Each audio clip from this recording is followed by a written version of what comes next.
હજી એક વાત, એક ગુરુ અને શિષ્ય, ગુરુ આમ તો બહુ અદભુત સંત સાધુ ભજન કરે, અને એમાં એક નવો નવો એને શિષ્ય થયો. એટલે નવો નવો શિષ્ય આવ્યો એટલે ભિક્ષાવૃત્તિ કરવા ગામમાં મોકલ્યો. એટલે કીધું જા ગામમાંથી ભિક્ષાવૃત્તિ કરી આવ. ભિક્ષાવૃત્તિની પણ એક મજા છે. આપણે ત્યાં ગોચરી કહેવાય, મધુકરી કહેવાય. મધુકરી કે ને મધુકરી, મધુકરી એટલે મધુ એટલે ભમરો. ભમરો ફૂલ ઉપરથી મધુકરી કોને કહેવાય? એટલે સાધુ સંતો એને કેટલું લેવું જોઈએ એમના શિષ્યો પાસેથી કે યજમાન પાસેથી કે ગામમાં આવી કે ભમરો છે એ ગમે એવું ફૂલ હોય એના ઉપર બેસે અને એ ફૂલની માથે બેસીને ધીરેક દિન રસ લઈને પાછો ઉડી જાય. હજી સુધી ક્યાંય બન્યું નથી ભમરો બેઠો અને ફૂલ કરમાઈ ગયું અથવા તો વિખાઈ ગયું, તૂટી ગયું કે એને નુકસાન થયું.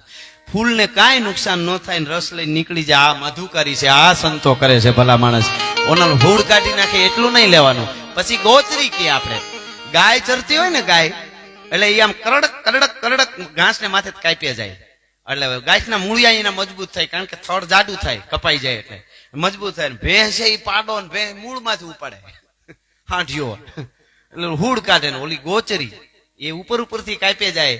સામે વાળાને નુકસાન ન થાય, સામે વાળાનું થડ મજબૂત થાય ને વૃદ્ધિ થાય અને લઈ લે. એ ગોચરી છે, એ મધુકરી છે. એવી રીતે ભિક્ષા લેવા ગુરુએ શિષ્યને મોકલ્યો.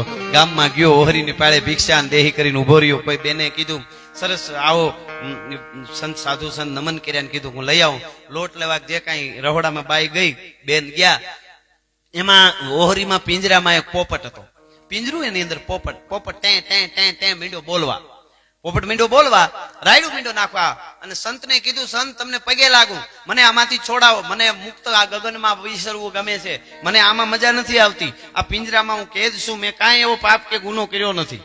આ ઘણી વાર એવું થાય ને, હમણાં એક કબૂતર કોકની ગાડી આરે ભટકાણું ને તો બેભાન જેવું થઈ ગયું. એક જણો લઈ ગયો ઘેરે ને પાણી બાણી છાંટ્યું ને કઈક દવા કરીને પછી પિંજરામાં રાખ્યો. એમ કે હાજુ થાય પછી ઉડાડી દે. તો કબૂતર ભાનમાં આવ્યું કે લે મને જેલ થઈ ગઈ, ઓલો ગાડી વાળો મરી ગયો. એ કે એને એમ કે ગાડીમાં હું ભટકાણું, ગાડી વાળો મરી ગયો ને મને જેલ થઈ.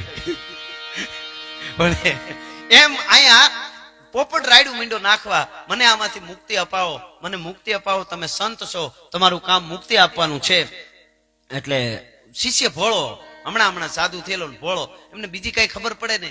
એ કે પોપટ એક કામ તારું કામ હું કરી દે એ પાકું, પણ હું ન કરી શકું, મારા ગુરુ મહારાજ કરી શકે.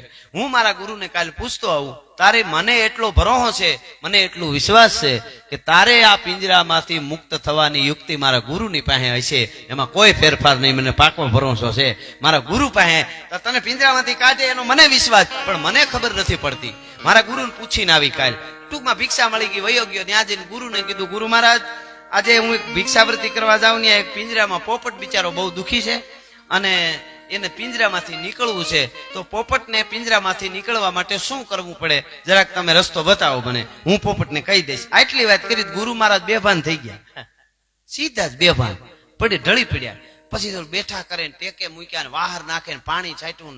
ભગવાન પરમાત્મા હે દીનાનાથ, હે કૃષ્ણ કર સીતા રામ રાધે શ્યામ ભજમન જાનકી ભરતાર કેવલ જાનકી કીર્તાર મંડ્યા સમરણ. એને એમ કે મારા ગુરુને કઈક થઈ ગયું, પોપટ પાપી હશે, એની વાત કરીને મારા ગુરુને કઈક થયું.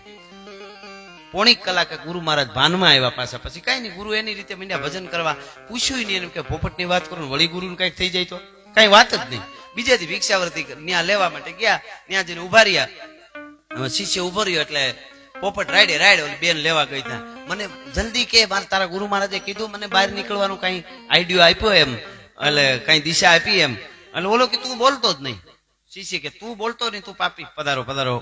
સંપૂર્ણાનંદજી બાપુ પધારી રહ્યા છે. બાપુનું અમે અહીંથી સ્વાગત. પધારીએ મહારાજજી પધારીએ.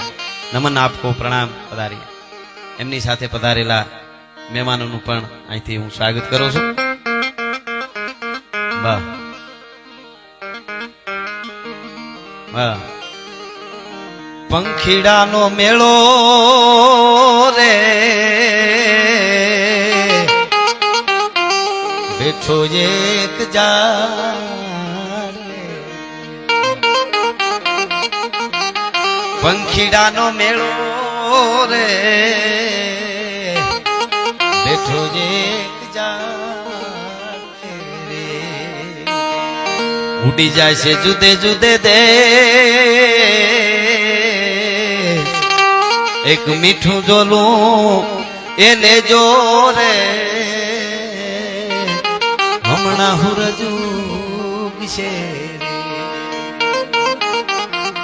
આ ઓવાળના એ લાકડા આપણે ભાગ્ય બધા ભેળા થયા રે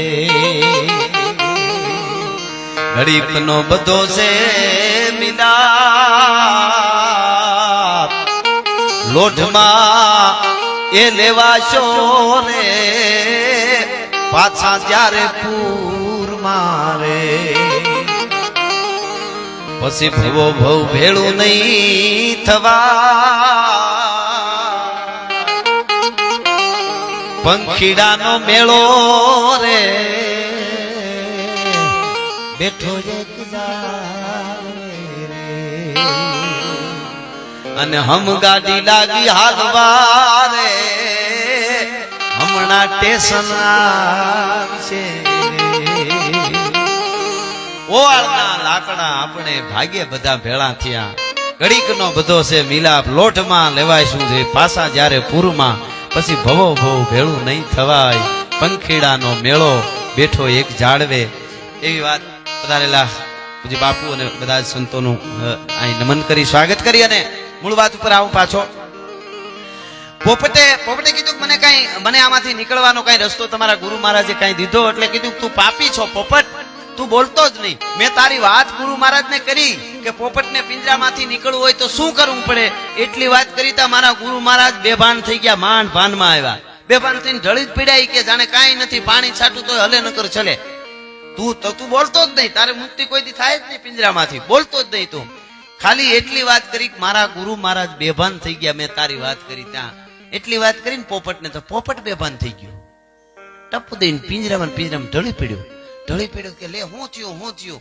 તા તો બેને આવ્યા ભિક્ષા દેવા માટે એને કીધું કે તમારા ઓલો કે શીશી કે તમારા પોપટને કંઈક થઈ ગયું કે હમણાં બોલતો હતો બેનને એમ થયું કે આ ઈ શું થઈ ગયું પિંજરામાંથી બહાર કાઢી ફળિયામાં મૂક્યો તો ઢળી પડ્યો બેનને એમ કે પાણી લઈ આવીને છાંટું શીશી કે પાણી લઈ આવો એ પાણી લેવા ગયા ફર કરતો પોપટ ઉડી ગયો ગુરુ મહારાજ હું કહેવા માંગતા હતા ને એ પોપટને ખબર પડી ગઈ શિષ્યને હજી ખબર નહોતી હું કામ બેભાન થઈ ગયા હતા ગુરુ મહારાજ ભલા માણસ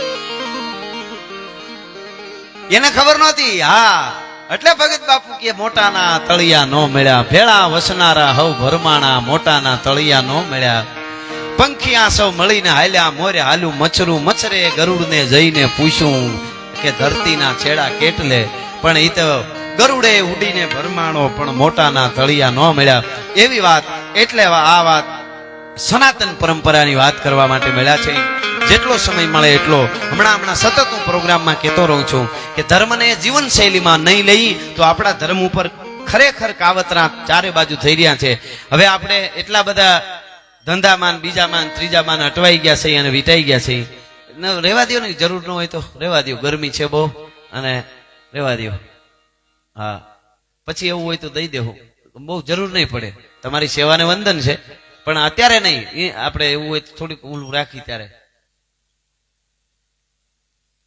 હા ના હવે કલાકાર કોઈ નહીં પી ચિંતા ન કરો કોઈ નહીં મોજ કરો તમે તમારે કેટલા વર્ષ થયા તમારા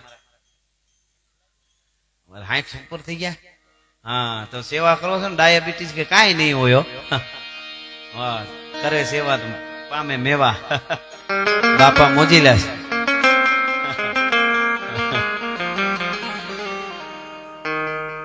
એટલે કહેવાનો અર્થ મારો એ છે કે હવે આપણી પાસે બહુ સમય નથી આપણે એવું માનીએ છીએ આપણે ધર્મ માટે શું કરીએ છીએ ઘણી વખત આજે જ હું ક્યાંક વાંચતો હતો બહુ કોક સંતે બહુ સરસ વાત કરી છે આપણા સનાતનતા કે ભાદરવો મહિનો આવે એટલે આપણે કંઈક શુભ કામ કઈ ભાદરવામાં ન કરાય આમ તેમ પણ એવું કીધું છે કે એમાં વધારે ભક્તિ અને ધ્યાન કરતા હતા એટલે સારું કાર્ય કરવાની કઈ ખરીદી કરવાનો સમય નહોતો મળતો એમ એટલે કદાચ નહીં બાકી ખરાબ છે એવી વસ્તુ નથી હા એમ સનાતનની વાતો આપણે ખૂબ આજે કરી છે પણ ન થવાનું થાય આપણે જાણી છે અંબાજીમાં કંઈક નીકળ્યું તો પ્રસાદમાંથી હમણાં તિરુપતિમાં નીકળ્યું આવું બધું આપણા ઉપર ઘણું બધું થતું આવે છે ખેર એના ઉપર અમે બોલી છીએ બધે કહે છીએ પણ મારું કહેવાનું એ છે સ્વયં આપણે બધાએ જાગી આપણે અંદરથી ધગશ જાગે હું કોણ છું મારી પરંપરા કઈ છે મારો ગુરુ કોણ મારો બાપ કોણ મારો દાદો કોણ મારું મોહાળ કોણ મારાથી કેમ જીવાય મારાથી કેમ અવાય કેમ જાવાય કેમ જીવાય કેમ બેહાય કેમ ઊભું થવાય કેમ જાગાય કેમ જગાડાય કેમ હુવાય કેમ ખાવાય કેમ ખવરાવાય કેમ જીવાય અને કેમ મરાય એની મને ખબર હોવી જોઈએ એ પરંપરા આપણી સનાતન પરંપરા અને ગુરુ પરંપરા શીખવાડે છે